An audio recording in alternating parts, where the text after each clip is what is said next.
एक छोटे से गांव में मोहन नाम का एक गरीब किसान रहता था। वो दिन रात खेतों में मेहनत करता, लेकिन फिर भी मुश्किल से अपने घर का खर्च चला पाता था। सुबह होते ही वो हल लेकर खेत में लग जाता, पसीने और चिंता के साथ अपनी जिंदगी को जैसे तैसे आगे बढ़ाता रहता।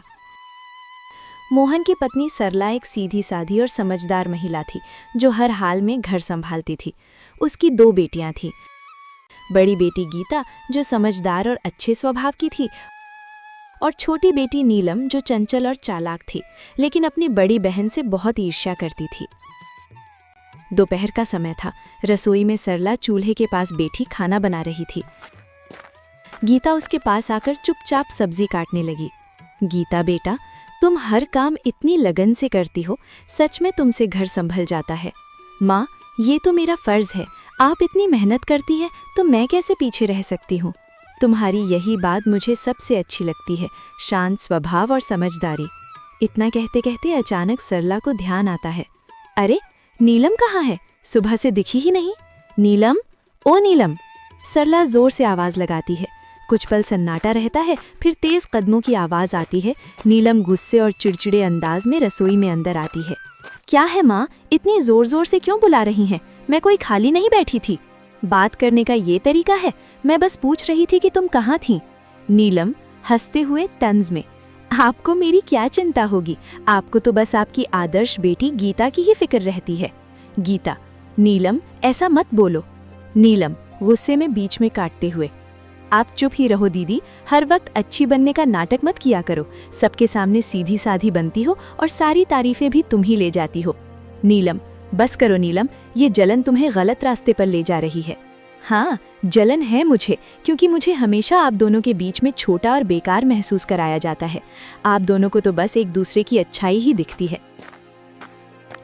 दोपहर की तेज धूप खेतों पर चमक रही थी। मोहन अपने खेत में हल चला रहा था।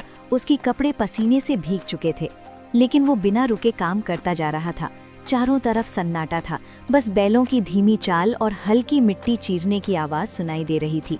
थोड़ी देर बाद मोहन रुका, अपने माथे का पसीना पोंछा और आसमान की ओर देखने लगा। हे भगवान, इस बार तो दया कर देना। हर साल की तरह इस बार भी अगर फसल खराब हो गई ना, तो घर चलाना मुश्किल हो जाएगा। बच्चों की जिम्मेदारी है, घर का खर्च है, कब तक यूं ही जैसे तैसे चलता रहेगा। वो गहरी सांस लेकर फिर आसमान की ओर देखता है। बस भगवान, इस बार कोई मुसीबत मत आने देना। बारिश समय पर हो जाए, फसल अच्छी हो जाए, ताकि मेरे बच्चों को थोड़ा अच्छा जीवन दे सकूं। इतना कहकर वो फिर से काम करने लगता है। तभी दूर से कोई आवाज लगाता है, अरे मोहन! मोहन मुड़कर देखता है। उसका दोस्त रामलाल उसकी तरफ आ रहा होता है। क्या बात है भाई, आज तो बड़े सोच में डूबे हुए लग रहे हो। क्या बताऊं रामलाल, किसान की जिंदगी ही ऐसी है। मेहनत तो पूरी करते हैं, लेकिन सब कुछ ऊपर वाले के हाथ में होता है। बिल्कुल सही कहा तुमने।